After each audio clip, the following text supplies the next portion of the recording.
Okay, so we're here, we're just about to go on stage. We're in the Lansdowne Resort in Leesburg, Virginia, really beautiful here. We're here, we're going to be speaking for Deloitte. This is their ESG Summit, and they brought us in as the Ethical Futurists to talk about the future of sustainability and ESG, and what we're going to be talking about today. Well, we're going to be talking about sustainability, how ESG affects and reporting and disclosures of businesses and the ESG goals, ethics, earth systems, AI, artificial intelligence and machine learning and various other things. So it's full on. It's a full on speech with some practical exercises for the attendees to try out. I think it's going to be good. Yeah. So follow us along now. The future is being shaped by decarbonization. The number one challenge that we face today, not just each of our industries, but as a species, is how we respond to the climate crisis. The business community has been on a slow path towards sustainability.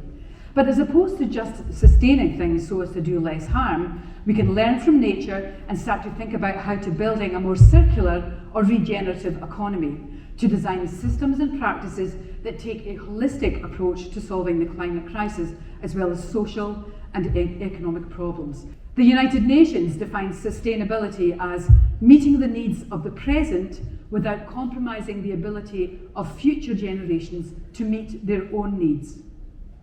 It's about having a bigger view of economic development that takes into consideration environmental concerns, diversity, equity and inclusion, and what that means. In 2019, I was speaking at a conference in Brazil, a place called Recife. And in Brazil, they have a bank there that's called Bradesco. Bradesco has 5,000 branches, including one that goes down the Amazon River.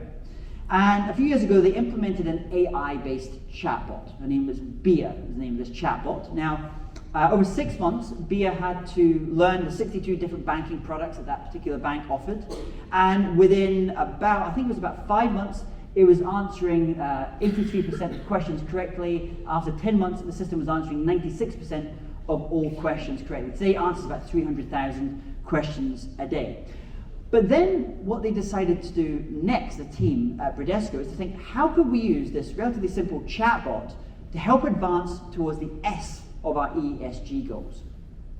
Well, it wasn't long before Bia started to be verbally assaulted and harassed, submitted to the same kind of abuse that human call centre staff have to deal with on a daily basis.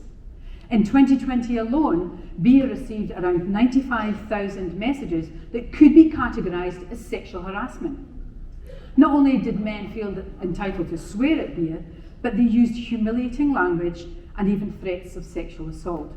Like most other AI chatbots, Bia was programmed to respond in a subservient or passive way, attempting to be polite and helpful by saying, "I'm sorry, I don't understand," or "I'll try to do better."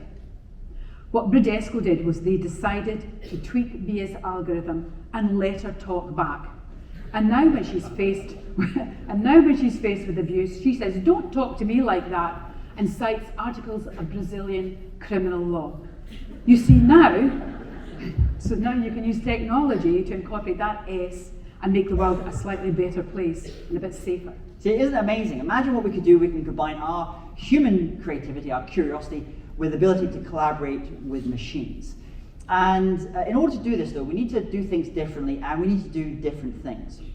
Albert Einstein once said, "Problems cannot be solved at the same level of awareness that created them. We need to think and collaborate differently. We need to scratch the surface and ask deeper questions, because there's no time to waste if we're going to turn this climate crisis around. We can't just adapt to the changes. We need to adapt to be the change." And when clients bring us in to deliver keynotes, we sometimes deliver workshops as well, sharing strategies and techniques to help people unlock their creative potential, deepen collaboration, and improve sustainability.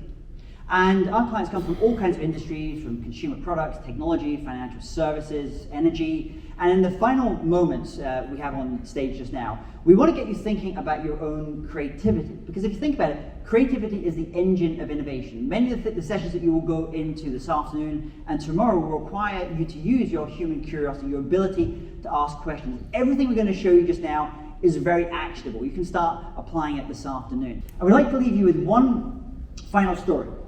to inspire you on your journey to creating a more ethical future. It's about moving from just being sustainable to being regenerative for your business and for the planet. It brings together these ideas of creativity, collaboration, and sustainability. Well, this is Digital. It's a music and arts festival based in Amsterdam that attracts 40,000 attendees every year. They are the world's leading music festival in terms of sustainability. You see, they weren't just satisfied with only recycling. They actually wanted to go beyond that and create a truly regenerative event by becoming 100% circular. And what they do very well is they use data to measure everything that comes into the event site and everything that leaves the event site, so they know the impact that the event has on the planet. For example, a creative collaboration with energy firm Zap meant that they switched from using diesel generators to solar, wind and renewable sources to power the event. Through a collaboration with Beyond Meat, all meals now served at the festival are 100% plant-based because they recognise the impact that food has on the event's carbon footprint as well as the planet. I wish they'd got even more creative by looking at using NASA technology to make tea out of pea. Whoa. Tea out of pea. In fact, they're using the waste produced at the festival. Yeah. Do you think they could turn it into wine? Oh, well, maybe. That's maybe later. They're using the waste produced at the festival to power the actual festival itself. They're acting as catalysts of conversations with their audiences, their suppliers, and what it means to create a regenerative tile business, to go beyond just sustainability.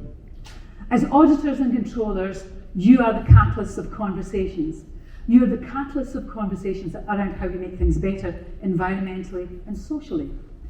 The transition to a more ethical future has already started, and there's never been a better time for your business to seize the opportunity to lead in the world to a more fair, equal and greener planet for future generations of humans and non-humans alike.